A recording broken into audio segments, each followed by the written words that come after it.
Thank you. Good evening, Mayor Jackson and Council. My name is Paula Williams, and I am the co-founder of a group called Communities in Coal. We are a grassroots group of BC residents concerned about the Fraser Surrey Docks proposal to ship up to 8 million metric tons of U.S. thermal coal through BC communities, and are troubled by the potential environmental and health impacts of this proposal. In 4 short months of canvassing, and after holding 8 town hall meetings, including 2 in North Delta, between our group and another, there are over 26,000 petition signatures. Time and time again, we heard citizens express their concern over the lack of engagement by Fraser Surrey Docks with all people along the proposed route of these shipments. Further, their lack of good judgment is evident in the hiring of SNC Lavalin as a consultant in the EIA process, who, according to the World Bank, has corrupt dealings and represents 117 blacklisted companies. These same consultants reviewed the EIA and gave it the green light, even though it does not include physical works and activities undertaken during or preceding the loading of coal onto rail cars, the transport of coal from the mine site to Fraser Surrey Docks, and the transport of coal during and after the coal is unloaded at Texada Island. With an assessment focused on only the immediate area surrounding the docks and a blatant omission of areas from the U.S.-Canadian border to Texada Island, you need to ask yourselves, why should support be given when full impacts to Delta residents, among others, are missing from that report? Jeff Scott may say he is not responsible to any of these areas outside the scope of his assessment, and if that is the case, then it would be misleading to say this proposal poses no risk to the public when there is no data to back that up.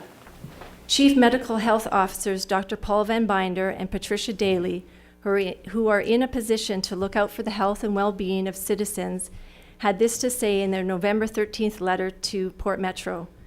They said that they were not taken up on their offer to assist in the environmental impact assessment scoping, that the EIA relied on dated studies, and that it fell well short of adequately addressing the human health impacts of the proposal. We also know that coal has never been transported down part of this residential route and must therefore be studied. Coal dust contains toxic heavy metals such as arsenic and mercury. Surfactants are at best are only 85% effective. This means coal dust will still be released into our air, land, and water.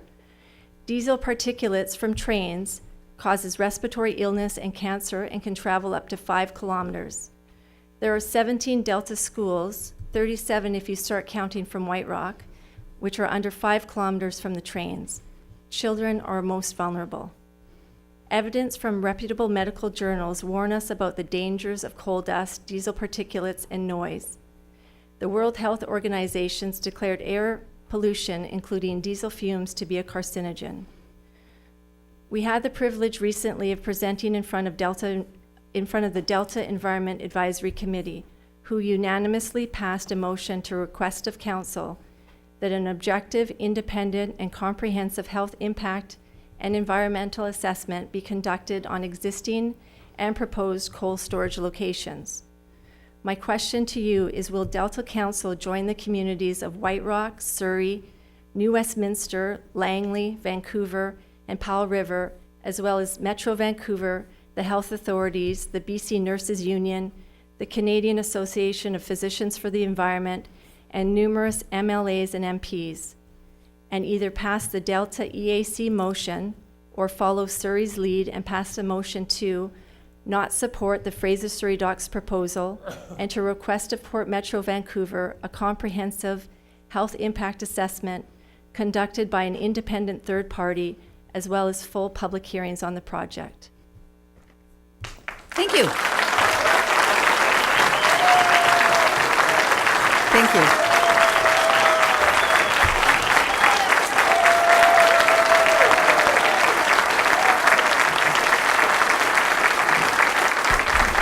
Thank you for your question.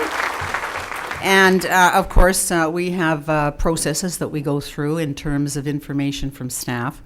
And I'm going to turn to Mr. Kuntz, who is our acting CAO, in terms of the tremendous amount of work this council has already done in this issue and other issues, and the reporting that we have requested last week regarding this and other matters. Mr. Coons, please. Thank you, Your Worship.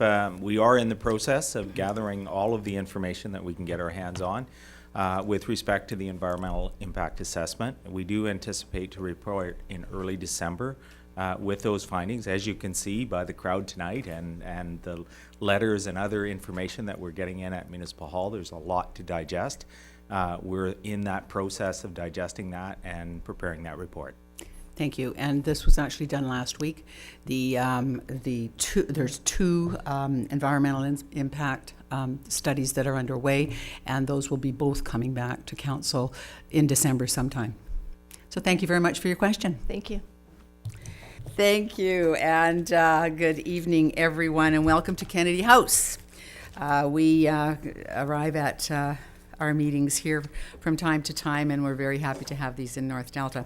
Madam Clerk, would you like to open our meeting, please? Thank you, Your Worship, and if we could please start with a resolution to endorse tonight's agenda. Thank you. Mayor Jackson, may I? Excuse me, please, we haven't opened the meeting yet. Oh, we're talking about the agenda. I'd like to speak to the agenda.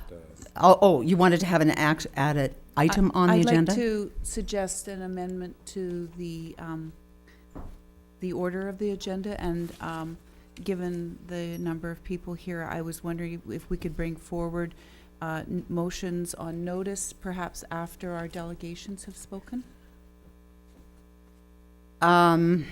It really is out of sync with the rest of the agenda. I don't think we've done this before, but I think because there are so few of us here tonight, ladies and gentlemen, we have a bare quorum this evening, and my wish would be that we basically move along as we normally would, basically because there are so few of us here. We will get, I think, to that as we move through the agenda. It is a very short agenda tonight. Councillor Kanakos, I'm not sure what purpose it would serve at this point in time. Just that we would be dealing with a motion prior to going through the rest of the agenda in light of the number of people here. Excuse me, you are able to have a motion after we have heard anything. If it is called for notice, then that would happen. But I would suggest you go through our regular process. If you have a motion that you would like to put at any point, and my motion, well, I'm asking for an amendment to the agenda, Mayor Jackson. I think there's a notice to accept the... You're looking at a notice of motion at a particular point. No, I'm just... Okay. Are you wanting to put a notice of motion forward? I'm asking for an amendment to the agenda. We can certainly do that. I will tell you, though, if you followed the rules of our order, a notice of motion is acceptable at any point in time. Okay. A motion is accepted at any point in time without altering the entire agenda. Oh, well then, thank you for that direction. That's fine. We can certainly have your notice as you bring it forward. Thank you for your guidance on that. Thank you. Thank you very much. Good. And could we have our... We do have a mover and seconder. We have a mover and a seconder. Thank you. All those in favor? Aye. Opposed and carried. Thank you very much. And thank you. Could we carry on then to our next item, Madam Clerk? Thank you, Your Worship. Item BO2 is a delegation regarding direct transfer coal facility environmental impact statement. And joining us this evening is Jeff Scott, President and Chief Executive Officer of Fraser Surrey Docks. Your Worship, your agenda package includes correspondence from Tim Blair, Senior Planner at Port Metro Vancouver, dated November 18th, 2013. And I would like to note for Council that your on-table folder includes correspondence which was addressed to Port Metro Vancouver.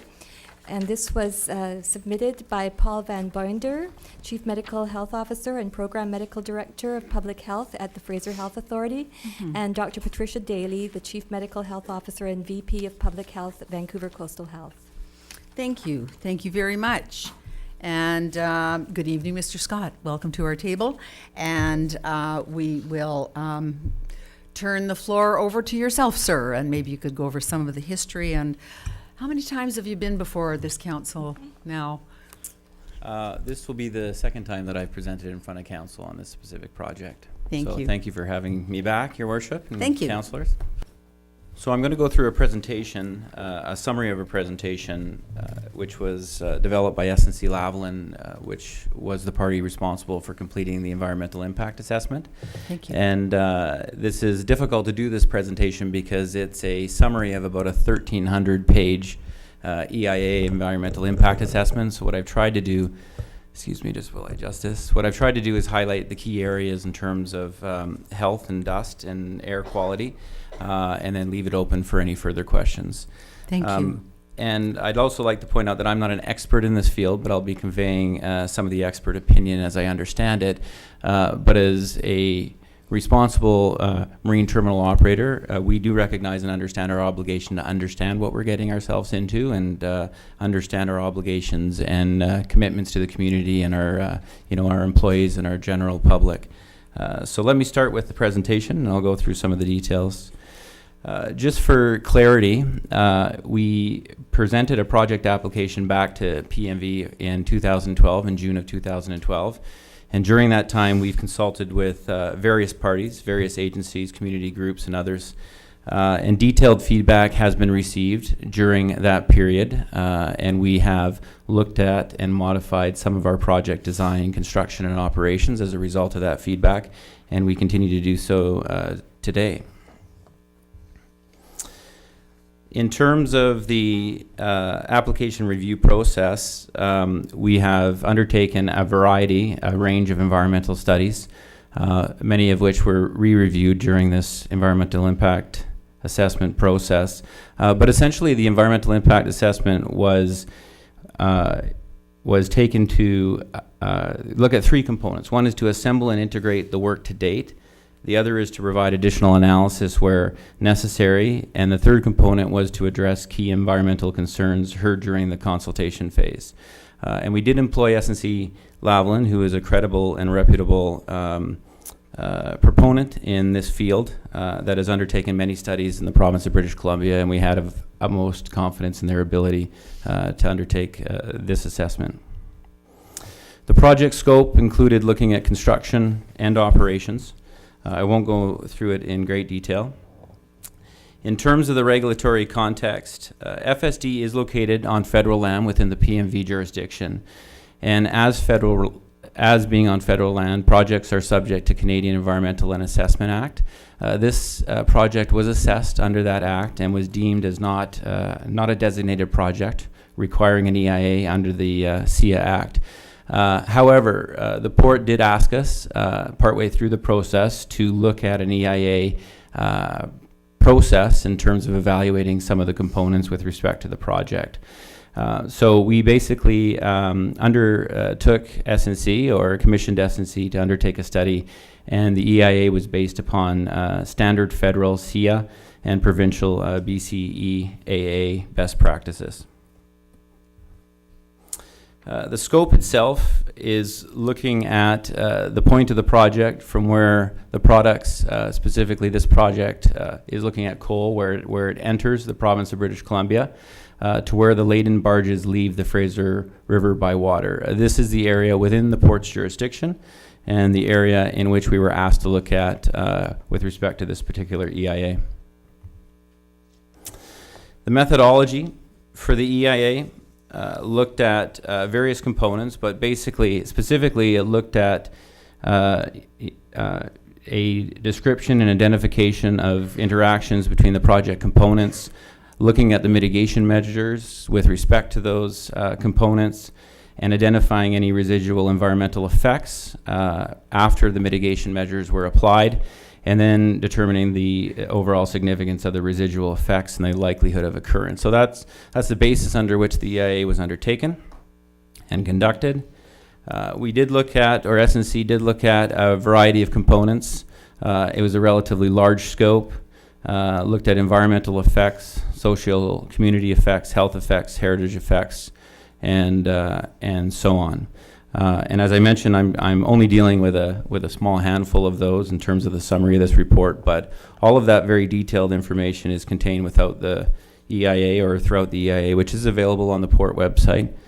for any of those who are interested in reading it in its entirety. And I do recommend everybody to read it in its entirety. There is a lot of information contained within the EIA, and I think it does answer a lot of the questions that have been raised to date. The mitigation measures, it does consider the mitigation measures that we did have in place, and those were mainly some of the dust mitigation measures, traffic management plan, noise management plan, so on. But it also considers the enhancements that we have agreed to of implementing with the port, and that was essentially the elimination of the coal stockpiles, so we will not be stockpiling any coal on site.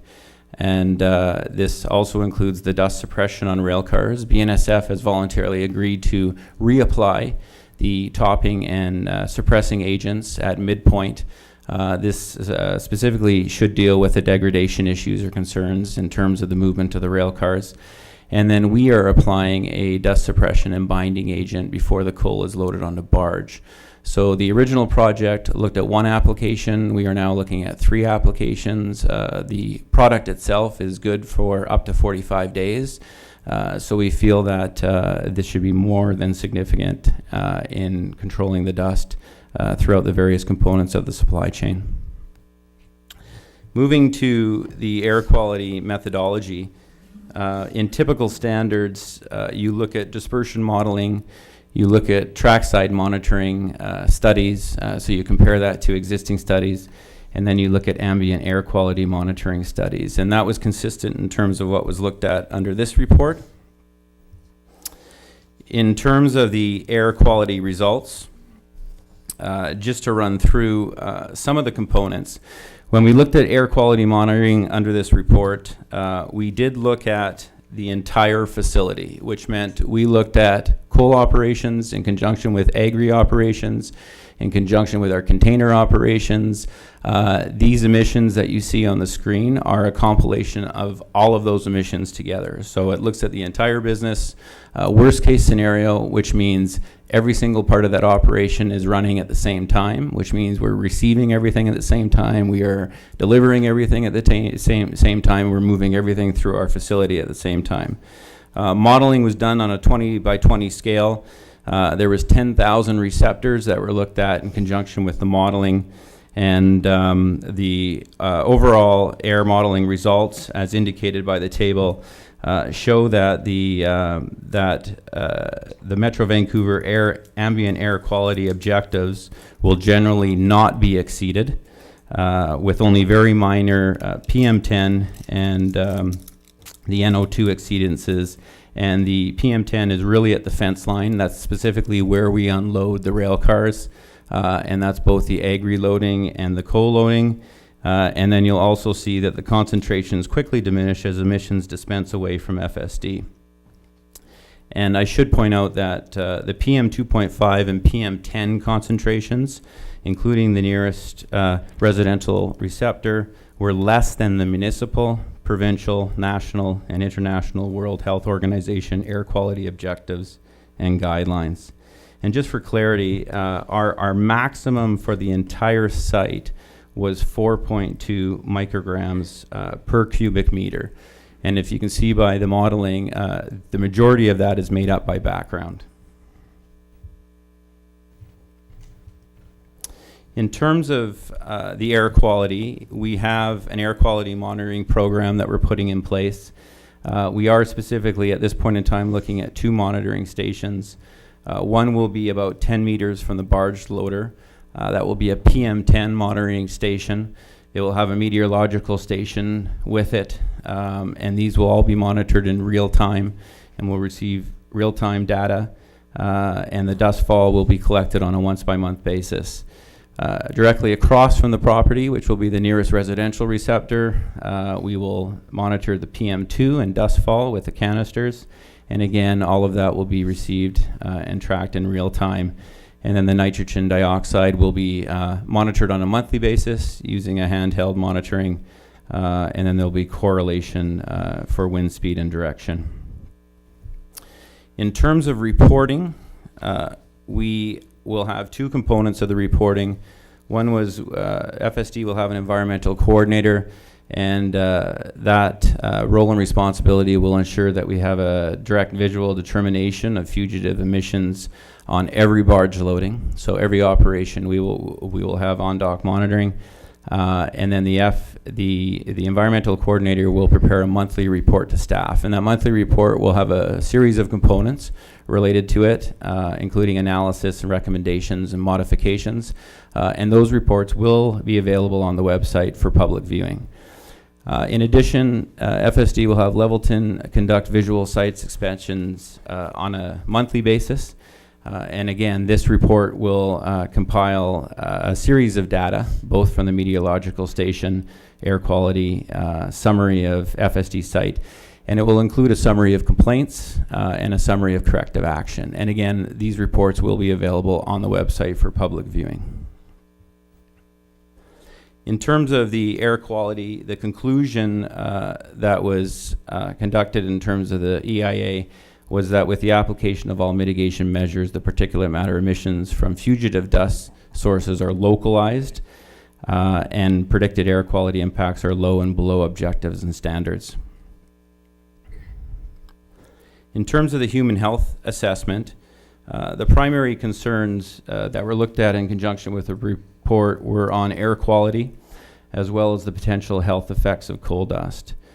And there has been lots of review on this topic. There's been lots of historical reviews on this topic and more recent reviews on this topic, which was looked at in conjunction with the report. And specifically, coal dust and the perspective that SNC had come to is that coal dust has been studied for decades and the serious health effects in miners with daily exposures over many decades is well established. And I think this is a key point. Most of the scientific data that is out there that has been reported in the media and elsewhere looks at miners with 40 years of exposure, 8 hours a day, significant conditions.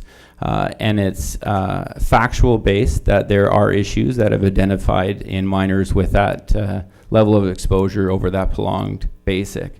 But the basic principle in understanding toxicology and exposure is that dose makes the poison. And essentially everything is harmful if the quantity of exposure and the time period of exposure is significant enough. And as an example, caffeine and prescription drugs can be toxic and fatal if consumed over short periods of times in large quantities. So really what you look at from a toxicology, and this is standard toxicology analysis in terms of what they look at. Could we have some order, please? Thank you. Yes, please continue. And again, these are proven standards that are conducted by Health Canada, health authorities throughout Canada, World Health Organization. But essentially, the modeling had confirmed that the maximum predicted 24-hour PM10 concentration, and this is at the nearest residential receptor, is 32.3 micrograms per cubic meter for fugitive dust. And again, that includes operations, all operations on site. And those are again, containers and all aspects of operations on site. When you extract the coal component of that, it is 1.4 micrograms per cubic meter. So our existing operations, almost 30 micrograms per cubic meter before you add the coal component, which makes the application of the coal component relatively insignificant.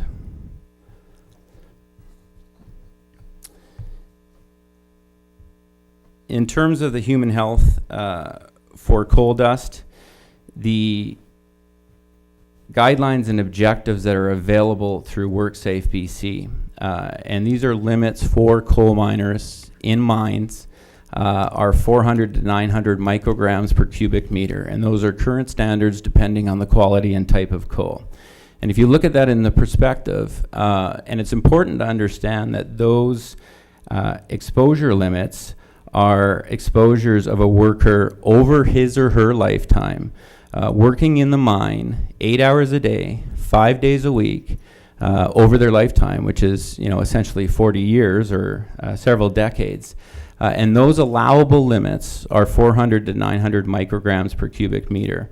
Our project, again, will be 1.4 micrograms per cubic meter, which is almost 286 to 643 times lower than the WorkSafe BC occupational exposure limits. Those are the health standard, acceptable health standard working limits for coal miners in the mines in British Columbia. So, significantly lower in terms of what is acceptable in day-to-day workings in the coal mine. In terms of the human health coal dust, there has been several studies that have been conducted with respect to the coal dust from trains. There's been studies in terms of scenes from ESL. Those were conducted on behalf of Environment Canada and Ministry of Environment. I do understand that they were taken some years ago, but I think the logic in terms of what they concluded is pertinent to what we're looking at today. And they really looked at over a 7-hour period of heavy dusting. And heavy dusting was dusting over very dry conditions, very windy conditions, was about 20 to 30 micrograms per cubic meter at a distance of 4.5 meters. And they estimated that the PM 2.5, which is the critical component in coal dust, to be anywhere from about 2 to 20%. So even in connection with that, those exposures are about 100 times lower than occupational safe levels. And the more interesting part is when you move to a distance of about 10 meters from the rail track, PM 2.5 would be indistinguishable. And I think that's a significant finding in terms of the comparison. And I should say that there has been recent studies. There's been studies on a continual basis by Metro Vancouver. There's been a recent study by the Corporation of Delta. And if you look at the correlation of that data, it is consistent with the historical findings as well. So we're seeing consistent results from consistent reports on an ongoing basis. The other component is the International Agency for Research on Cancer has conducted that there is inadequate evidence of carcinogen in coal dust, and that was on human and experimental animals. So, there has been some studies that has been done in that regard as well. In terms of diesel particulate, the one aspect that we conducted in terms of the monitoring is that we did not separate in terms of the monitoring what our diesel particulate levels specifically were. So when you look at the dispersion and the modeling, it includes the NO2 and the other components in terms of particulate matter, but it looks at the total combination, the total cumulative. And what we did in terms of the comparison is you look at the maximum, assume that the maximum is total DPM for purposes of comparison. So we assume that that comparison is 4.2, which is the total concentration at the nearest residential receptor. And then we compare that to standards. Unfortunately, in Canada, there is no current standard. You have to look to the US. There is a US EPA has set a safe standards of about 5 micrograms per cubic meter. And keep in mind, this is assuming that our total emission is DPM, which it's not, but it's still below an acceptable standard within the US. In terms of human health conclusions, it was concluded that fugitive dust and diesel emissions associated with the project are not predicted to have significant adverse effects on ambient air quality, and in conjunction that it's not predicted to be associated with adverse health effects for the general public.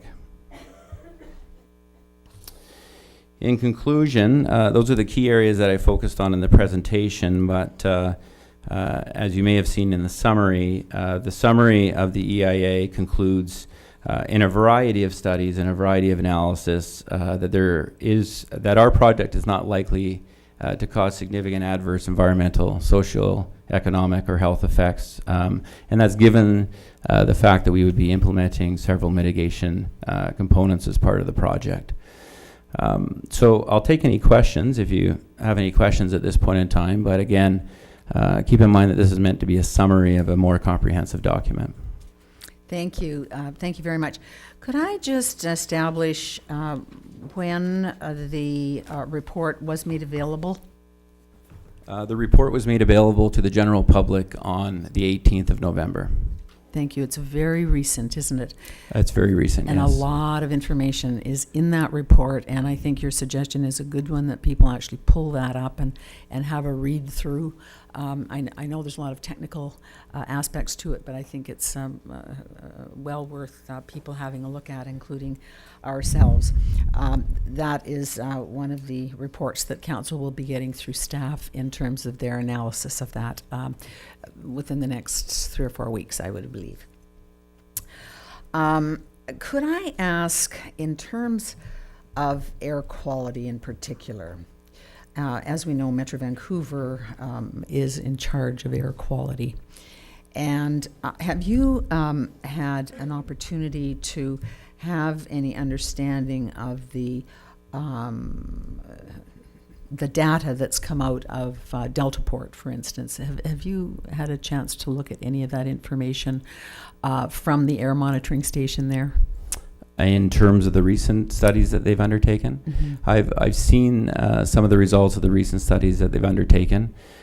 We haven't, or I haven't analyzed that specifically in conjunction with all this data, but that data was made available to our experts and consultants in terms of looking at the EIA. Some of it was considered in conjunction with the EIA, I believe, any data that was available at the time. You know, when looking at that data, we think it's consistent and it, you know, coordinates the story in terms of our conclusion with respect to the fugitive dust emissions and you know, the overall air quality levels. Metro Vancouver, we have applied, voluntarily applied to get our air quality permit from Metro Vancouver, and we've engaged that process over the last couple of weeks. Thank you. Thank you very much. Something that I think was stated a little bit earlier, and I'm definitely not a person that is a chemist or has knowledge of the what constitutes coal. To your knowledge, what does coal actually consist of as you know, what's in coal? There is, or is that maybe beyond the scope of? No, the basic answer is coal is an organic substance. It's basically a peat that's been pressurized over time, and the water has been removed over time. As with many organics, it picks up components that are present in the soil. So those are chemicals that either pass through it or pass by it, and it gets absorbed into the organic structure. So coal has a variety of chemical components in it and organic structures within the coal.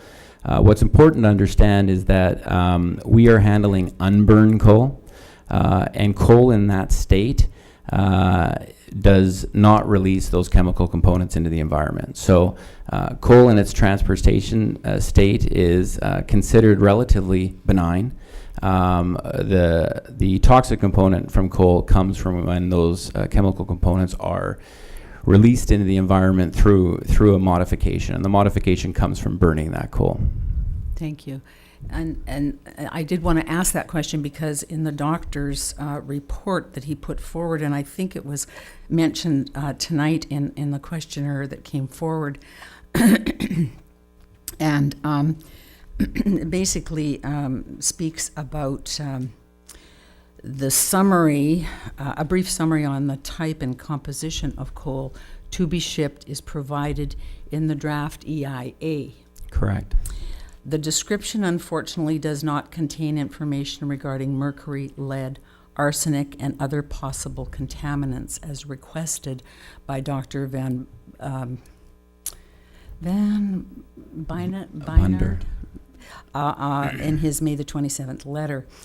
And that was something I was kind of concerned about in terms of mercury, lead, and arsenic. But I'm given to understand that you only have mercury, lead, and arsenic after the coal has been actually burned and it's in the ash and the fly ash. Is that correct? Yes. So what happens specifically in terms of the coal, and that information is contained within the EIA. Yes. There is a breakdown of the chemical composition of the coal in the EIA, and it talks about some of the variabilities of coal. But essentially, that is exactly what happens. The composition of those products within the coal remain contained within the coal. Whether that coal is handled through its transportation network or whether that coal gets deposited in water, it's contained until there is a change in condition, and the change in condition that releases those components is the actual burning of coal. Okay, and that is addressed in the EIA. Yes. Thank you. And I'm sure there's probably lots of other questions. I will ask council if they have some questions, and maybe we can go back to forth. Other questions? Councillor McDonald, did you have any? Okay. It's such a wide topic, and certainly I realize that there has been a presentation made to the Environmental Committee, which we haven't heard from at this table, and I'm sure that will be coming through with the other reports. But were there other questions that that you have here this evening? Yeah, sure. So we had a very good presentation a week ago. I sort of thought we'd have the minutes at the meeting tonight, but we don't. We had about an hour's worth of discussion and presentation. It was very good, and it actually did raise some issues for me that I hadn't really considered. And how many trains a day come through to the port? Not just coal. How many trains come in? A lot. You mean total overall trains to Port Metro Vancouver as a whole? Well, even just to the Surrey Fraser Docks. Right now we have less than one train a day. Total. So currently we have less than one train a day total. This project will add a train a day. A train. One train. Okay.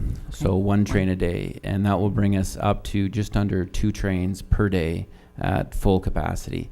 And an important component of that is we used to handle 4 trains a day at our facility. And that was as short as 5 years ago. So for us, we used to handle 4 trains a day. This project will bring us back to half of that historical volume. And I think it's important for stakeholders to understand that. I think it's also important to understand we are looking at growth and expansion specifically in terms of this project, but all projects. If it's not coal, we are looking at growth and expansion in other areas which will involve the movement of rail. So we have to be very conscious in terms of what we do because, the majority of products that we are looking at will come to and from the terminal by rail. Mm-hmm. I guess what became, for me, the most significant thing is, in discussion, it appears that given the ability to put the systems in place, I believe the coal can be contained.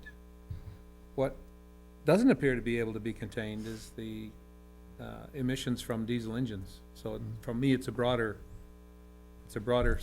subject than transporting coal. We probably have, 50, 60, 100 trains a day coming into the Lower Mainland. I also, in speaking with our environmental manager and doing whatever research I could, we are making ground in that regard. As I said, trucks have become, I think, 90 times more clean than they were a few years ago. And Mr. Brotherson was telling me that the new standards for rail cars will be 50 times cleaner. However, notwithstanding, there are still emissions of nitric oxide and whatnot, and it's once again, from my limited understanding, much more of a health risk than even the coal dust, which may or may not be able to be contained. So I do have, and I will make a notice of motion from the Environmental Committee with regard to an assessment of the health impacts overall. But as I say, I believe this is a broader subject than moving coal. I know there are a lot of people who are concerned that we shouldn't be moving fossil fuels and burning it.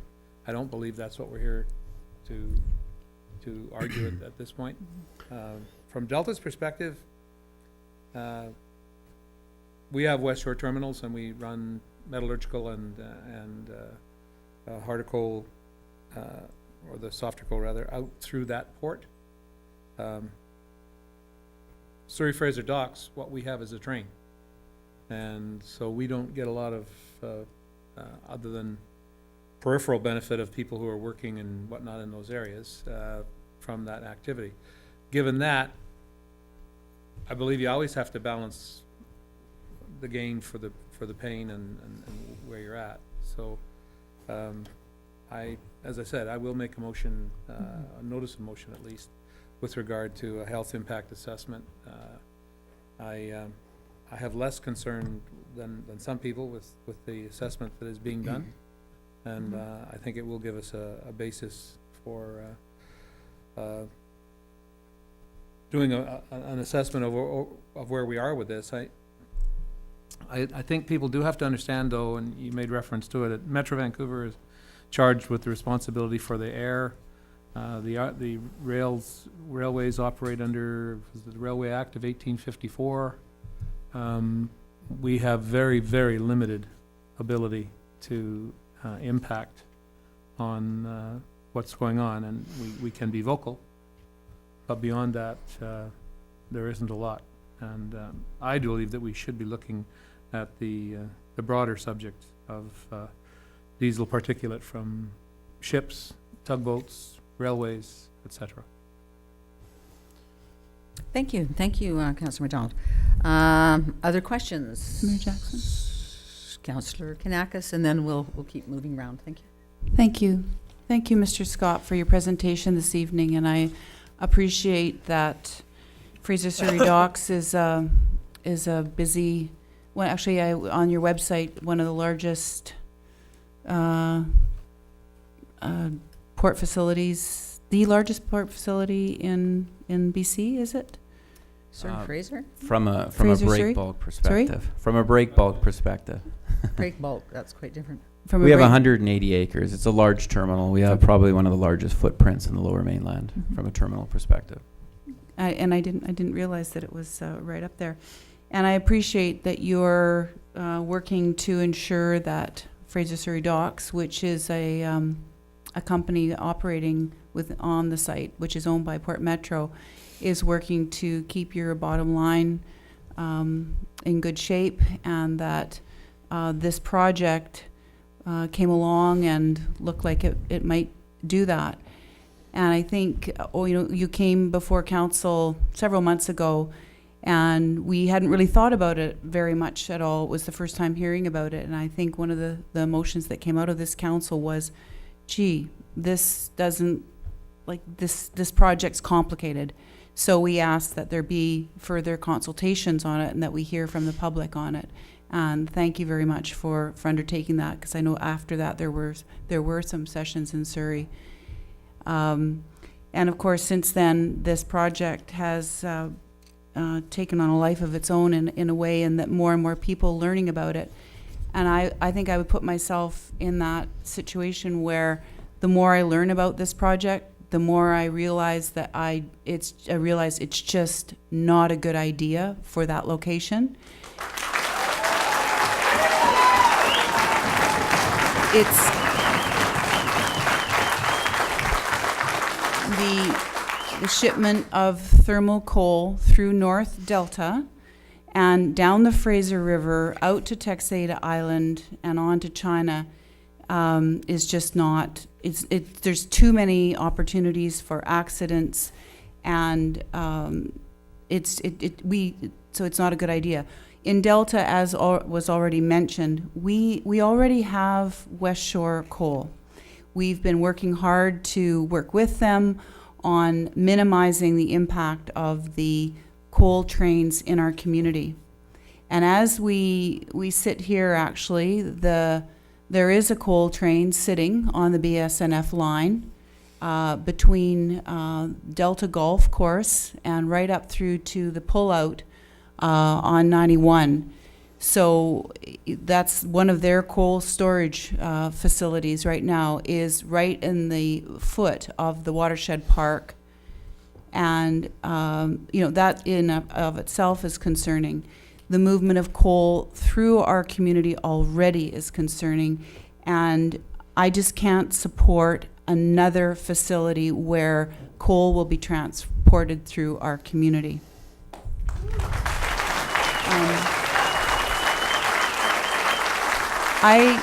I'm actually, and in terms of a point of order for this evening, I should have mentioned it before you began, Mr. Scott, because we did have on our agenda, the EI is the topic, and we, as a council, we did not receive a copy of your presentation ahead of time. We just, as you've already pointed out, the environmental assessment is just available online. So I did download it over the weekend and I've started reading it. To be honest, the level of technical information that you've presented here this evening and for this council, we have not, it should be actually responded to or accompanied by, usually the process is a report from our staff on this topic, which is not scheduled, I don't think, Mayor Jackson, until the second council meeting in December. A couple of weeks away. Oh, a couple of weeks away. So because our staff is working on assessing this very hefty document and the implications of it. For example, what would be the implications of coal dust from the cars on our residents in North Delta? Specific scientific data relating to our residents. Thank you. What is the specific data relating to the impact on the nearest schools? On Cougar Creek. Excuse me, is that data available in the EIA? Yes, it looks at No, the it's correlate. not. It is. The EIA looks at the dispersion modeling, and then it looks at the ratios or the components of that modeling in conjunction with exposure limits, and that's how you end up looking at health impacts in terms of the toxicology components of it. That's what the EIA addresses, and that's what it looks at. Well, Thank you. I guess, we can argue back and forth whether it's there or not. I guess where I go to now are the chief medical officer's reports. And I would put my faith and trust in the results from Dr. Paul Van Binder and Dr. Patricia Daly as our representatives assessing this environmental assessment from a health capacity perspective. So I'm sorry, SNC Lavalin versus our chief medical officers, I'm sorry, but the,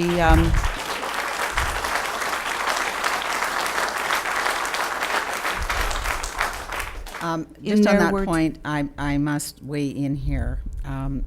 We had a meeting with the Fraser Health, as all communities do in the Fraser Health from time to time. This was last Wednesday, and I asked the good doctor and others at the meeting about this report. Being somewhat, actually I didn't know this report was actually written.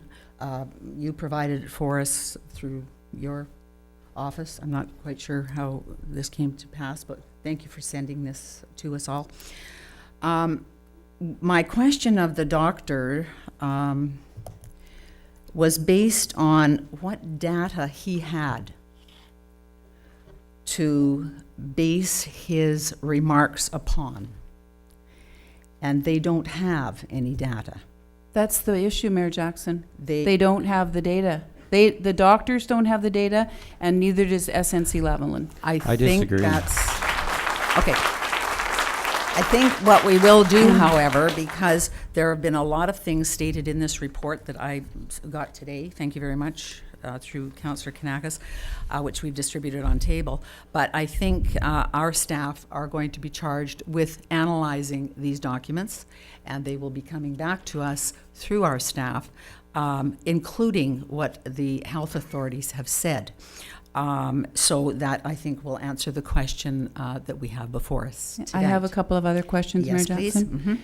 So, Mr. Scott, given the results from the medical officers and the nurses union and the whole of, Simon Fraser School of Environment has basically stated that the methodology is not what's usually appropriate for a study of this manner, that given all of that, will you go back to the drawing board and undertake this environmental assessment in a proper manner with full consultation? The quick answer is no. In terms of, well, let me put this into context. We follow a process that's been mandated to us by Vancouver Port Authority, Port Metro Vancouver, and we've diligently followed that process. I think the comments that were made by the health authority specifically came out on the Thursday and Friday, a couple days before the report was released. I would encourage health officials to read the report in detail, look at the analysis in detail, and then we can make ourselves available, to dialogue with them further and discuss the report in detail. We had set up meetings prior to that to have those types of discussions with the health authorities previously. We flew our experts in. We assembled meetings together. There's been a lot of history in terms of what we've tried to do to present the facts. And we encourage people to sit face to face and hear the facts and see the facts. And I think there's been a general unwillingness to look at that in that level of detail. I think the information is contained within there. We've taken a lot of time to look at the information. We've taken a lot of time to compile it.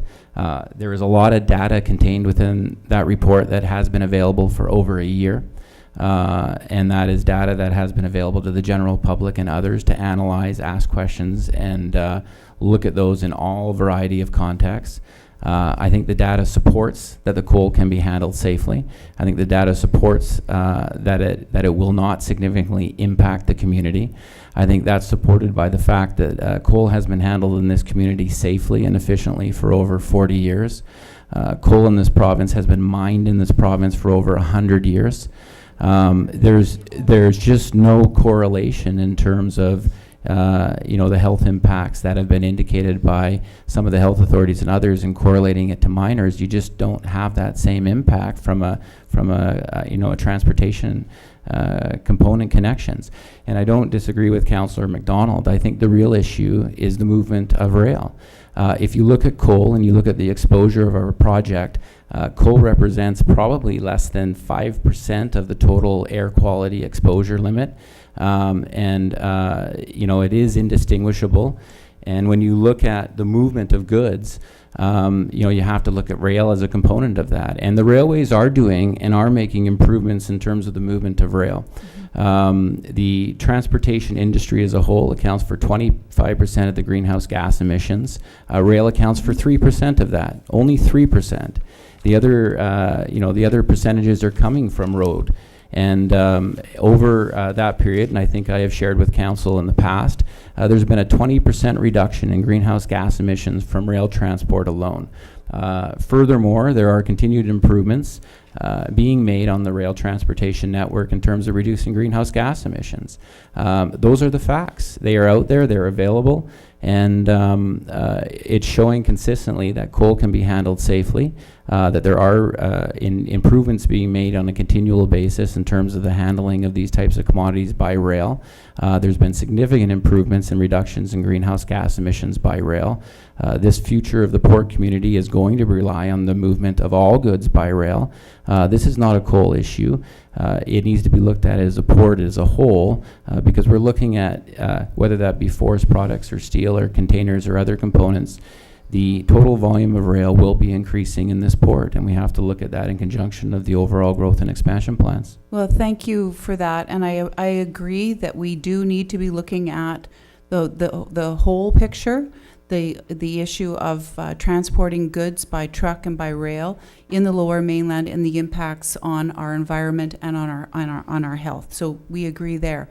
I think where there is a diversion here is around a combination of the results and the methodology, and for us as elected councillors in our community, representing the health factors and quality of life factors for our community, we need to see better data.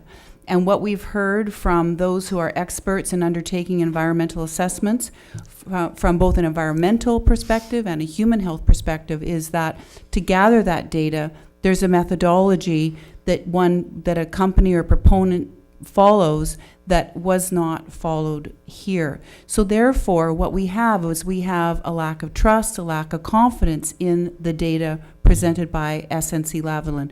And certainly some of the global numbers may be true and helpful. However, some of the specifics relating to North Delta, relating to the environmentally sensitive areas along that BNSF line have not been looked at specifically.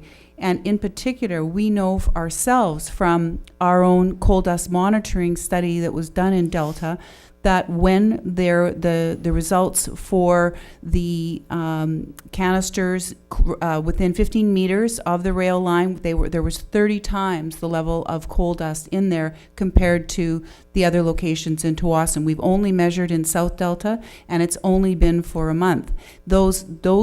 That process and methodology needs to be. We've committed to looking at it again and doing coal dust studies in North Delta. And after having seen the trains resting around 64th and number 10 today, I think I'm very concerned about if there was a major windstorm, what would happen to that coal dust close to that residential area. So all in all, I mean, going back to a couple of things then around methodology. So usually there's a terms of reference with input from the community. That didn't occur here. Usually there's the opportunity for submissions to the proponent and or a body organizing responsible for the study. So my question is, will Port Metro be providing a website with all of the submissions so that Delta can see what Surrey's saying and Surrey can see what Delta's saying? And I see that Port Metro will be undertaking a separate study relating to First Nations issues and concerns. Where will all that data be housed, and will that be available to the public? I can't talk specifically to the port process in that regard. This is the stage as to where we're at is being conducted by the port, which means all comments and feedback go directly back to the port rather than Fraser Surrey Docks. What I do understand is the port is compiling a response memo in conjunction with the 30-day comment period, where they will coordinate the responses and summarize the responses, but I can't talk specifically to that. That's something that you would have to bring up and address directly with the Port Authority. Would you agree that it would be helpful for all the information, for there to be transparency around the information being submitted by everybody over the next 30 days? Yeah, and I think there has been throughout the entire process. We created a communication and engagement summary. We summarized the feedback. I think the port is having a response memo. I think we've done that consistently throughout the project, and we will continue to do that. Well, I appreciate that, and I hope you take back to the port my own concern, and I would hope my colleagues would share that there be transparency around the information being gathered, so that we can all see the comments and concerns being raised. Because I think that's the other check in this process is. It's one thing to have academic experts go out and do a study. Where an actual environmental assessment becomes helpful is when there are the questions from the public and from interest groups, and where those questions then are addressed in the report, information's provided, and perhaps mitigation strategies addressed to answer those questions and concerns. And right now, I'm not seeing that, but I definitely would like to. So that would be something that I would be asking for as we go forward, is transparency around where we go from here. So with that, thank you very much, Mr. Scott, for your presentation. I wished I had had the chance to read it ahead of time. I'm working my way through the study itself, and I look forward to our staff report. So we're going to have another round on this one in a few weeks. So thank you. Thank you. And I'd like to add, Your Worship, Yes. something that's been consistent in terms of our public outreach and consultation. We have no issue bringing our experts and consultants and others to address any specific issues that you have. They can either appear before council and meetings, but we've left that opportunity open to several of the stakeholders, that we've met with. So it is important that people get the facts and get the, correct information when analyzing this. Thank you, and certainly we will be hopefully taking advantage of that offer. I do want to confirm something, which I'm not sure that I heard correctly. Councillor Kanakos, you had said that there was, did you say that there was coal in a train that was sitting idle in Delta today? There was coal in a train. Yes, I actually took pictures, Mayor Jackson, Okay. of several kilometers long, sitting at, and actually there's a story as well. My husband was golfing at Delta Golf Course and saw the train. I drove by, took pictures of the train, and it's happened several days in a row now, so that's why I know So it's there. where's the train going? Where's the train going? It's sitting, It's sitting. and actually the engines are idling. 3 hours, and it's on a hold, waiting to head out to West Shore, I believe. Would it be, or would it North Van? I don't know. At Delta Golf Course, I can't say for sure, But but sitting I assume, between 64th and number 10 and beyond. I would assume it would be en route to West Shore. So it's parked and it's going to back up and then head out. So the question is, My question was, could I have staff confirm exactly what's happening with BNSF, please, for our next question time? I would also,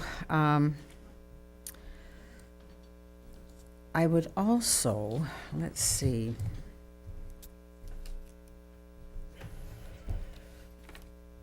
In terms of what we've heard from one sector, I read in the newspaper that Dr. Van Binder was quoted in the press this past week.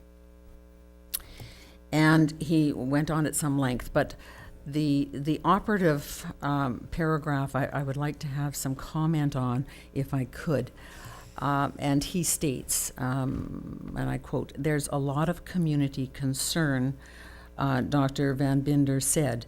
"We want them to work with us, and they keep saying no." Is there, I mean, can you explain from your perspective what has happened with the information? I think you touched on it previously, but could you just confirm what's happened in terms of getting information through or not through? I have utmost respect for the health authorities and their expertise and capabilities, but the reality is that's just not true. There has been consultation, direct consultation. I've met with the health authorities. There have been several meetings directly with the health authorities, specifically talking about this project and discussing various components, such as scope and some of the details. And we continue to remain open, continue to be open and available for discussion with the health authorities if and when they are willing and able to meet with us to discuss the project in more detail. Thank you. Thank you. I would like to pursue that if I could. I brought that up at the meeting the other day, and there was silence, basically. The other thing I would like to ask, I guess it shows my roots, as I come from Sudbury, Ontario, and we have a lot of miners and a lot of things going on there, and they have a very powerful and strong union. Who is the union that you have with the staff that would be dealing with the product? Our staff would be ILW, International Longshoremen's Warehouseman Union, Local 502, which is the same local that operates West Shore. And my question then is, have they got concerns for their workers? None at all. They have been, again, West Shore Terminals has been operating safely. There's been employees that have worked there consistently for 30, 40 years in terms of the overall facility. I think the facility became in operation in 1970, somewhere in there. Yes. They have no concerns about the health and safety of their workers. Mm-hmm. I know they did informal audits several years back and found no issues. But I think that talks directly. Those are employees that are working in that environment directly on a day in, day out basis. and they feel satisfied and confident in what we've produced from a project perspective, and they are satisfied and confident of working in that environment. And I think that says a lot. Those employees have families, and they have children and relatives that are living and working in this community. And I think that says a lot about their confidence in our project specifically, and their confidence in handling coal. Thank you. Thank you. Certainly, we've had a lot of questions, and we've gone on quite a length of time here. My hope is that we have all the information when staff comes back, including a lot of things that Council has requested here this evening, and things that we have touched on, to ensure that we have the most up-to-date information that we can get as we're moving through this this project. Yes, Councillor McDonald. A couple of small comments. Sure. I just want to check with the staff, though, to make sure that we've captured what we're going to be needing. Mr. Brotherston, I see, is here. Mr. McGill, I'm sure, and others that will be contributing to the reports as they're coming forward. Your Worship, we have been taking notes tonight on all the things that are said, or information that is required or noted where there's inconsistencies in the information, and we will be addressing those in the report. Thank you very much. Yes, Councillor McDonald. Just a couple quick comments, Your Worship. I really think it's unfortunate that we get into these discussions and debates when there is a change being made, because I think it's a broader subject. I really do believe that we need to do assessments to look at the whole. I think that if we didn't have automobiles running today and we did a health assessment, environmental assessment, we wouldn't permit them to be built. But they're an integral part of our society, and that's where we work. I made my living in the aviation industry for 40 years. And I can tell you that industry is a lot cleaner than it was in 1966 when I learned to fly. I believe that we need to look at the industries that provide the jobs and employment and money and for the societies we're in on that broad basis.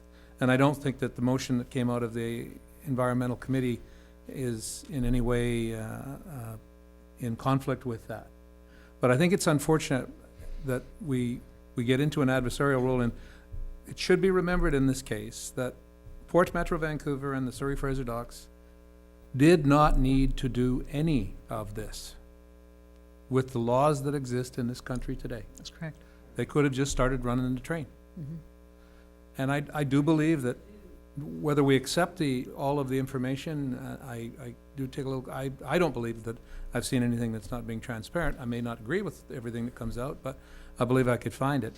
And I think that has to be kept in that context as well. We may not like this. We may not feel that there's a lot of benefit, certainly to Delta. I live pretty close to the railway. But I think it needs to be looked at from that perspective, and not just from they're making a huge change, therefore we will fight it. Because there are the whole broad basis of what we're doing. If railways are providing 3% of greenhouse gases, what is the rest of the transportation industry doing? You know, what is the automobile and bus transportation doing to that as well? And I think we need to go there. I think we do need to find that information out and make logical decisions based on that. But I really lament the fact that it is always viewed as a conflict situation in order to get an answer. And I think you might agree too, being on the chair of the Environment Committee, that there's a lot of things that we should be looking as a comparable, and we talk about greenhouse gases and the emissions and 3% from trains and that sort of thing. One of the largest emitters is actually our home heating from people like all of us. When we're cold, we turn on our furnaces. You'd be surprised what happens. So there are a lot of things to look at. Please. Yeah, so thank you, Your Worship. Well, certainly I'm concerned. I think every member of council, including the ones that aren't here tonight, are, excuse me, extremely concerned about the health and safety of every resident of Delta, every resident of the community and the Lower Mainland. You know, I agree. I'm going to say I'm very supportive of the comments made by Councillor McDonald. So I'm not going to repeat what he has said tonight. in terms of making other comments, I'm not going to jump on any political bandwagon at this moment. I'm going to wait until our staff have reported back, until we have had time to have a substantial, fulsome look at what information is available, including the environmental assessment that's just come out. And you know, we'll make, I'll make further comments at that time, Your Worship, but I think that the people here tonight and anybody that's listening needs to know that, you know, Delta may not have passed a motion similar to Surrey's and New West's, but this council and every member of it is significantly, tremendously concerned about the health and welfare of the residents. Excuse me. Excuse me. Thank you. Please go ahead. No, I'm finished now, Your Worship. Thank you. Councillor Kanakos, any comments to conclude? Well, just thank you, Mayor Jackson. And, you know, I think we all appreciate the situation Mr. Scott's in and want to see Fraser Surrey Docks be successful in our community. And, you know, TSI was here earlier, and last council meeting we had Port Metro. We're working with the transportation and international port community diligently to ensure we have a good working relationships to make sure that we have a viable port and as well a quality of life for our residents. And I think, I mean, it's nice to step back and philosophize a little, and I appreciate all the comments made by my colleagues. And I think I might liken this a little as well to when the tobacco industry came under fire and there was huge public policy change around smoking and knowledge of the impacts of tobacco on human health, and look at the public policy shift and the change on that front. Similar to drinking and driving and all the work that Mothers Against Drunk Drivers have done, the difference between my generation and my children's generation relating to designated drivers and how seriously we take that issue now compared to 15 years ago. And I see those shifts in public policy relating to safety and human health. And I think this coal issue is like that. I think it is an issue that we're learning more about, that the more we know about it, and especially the thermal coal issue, that the more we realize we need to take a stand and we need to take some action in the right direction. Thank you. And it is true, this council has been opening a lot of doors through Metro Vancouver to ensure that some of the communications pieces were continued, and concern about the stockpile, concern about the spray and all of that. So I simply have to say, and I'm not sure whether all you folks are here from Delta or not, but it doesn't really matter.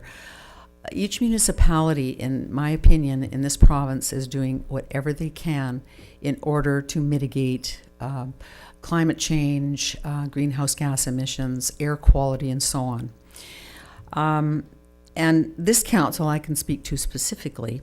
And in this agenda today, we have a report which is reflects what Delta has done during the past 14 years, at least that I know of, where we have taken aggressive positions relative to climate change. And council previously, in 2012 Climate Action Review, this was an incentive program. And out of the 180 local governments that signed on with the Provincial Climate Action Charter, there was 180 municipalities that signed on. And as one of 30 communities, Delta has been provided the carbon neutral branding shown here, which places the climate action page on Delta's website. That does not indicate to me that this council is turning a blind eye to the environment, ladies and gentlemen. We have worked very hard. We continue to do so. We are transparent. And I'm not sure, as again, I say if you're here or not, but we have been asking these questions and we will continue to do so. And I want to leave you with that thought. So thank you very much. Can I make the notice of motion? Yes, we'll just receive the delegation first, and then I'll look for, thank you. We have a motion to receive the delegation. Question. All those in favor, opposed and carried. And I will turn to, I know Councillor Kanakos had spoken earlier, but as chair of the committee, I think you're most appropriate to bring a motion Yeah, the forward. committee had a very good discussion about this. I was actually just checking to make sure I had the wording of this correct. But, Yes.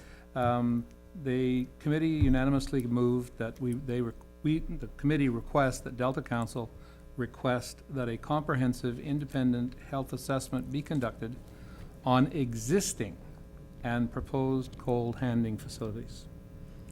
Thank you. And that is a notice you'd like to put for Notice next of meeting. motion, yes. Thank you very much. And if we could, if we haven't got the exact wording, we will get that to our clerk for the record.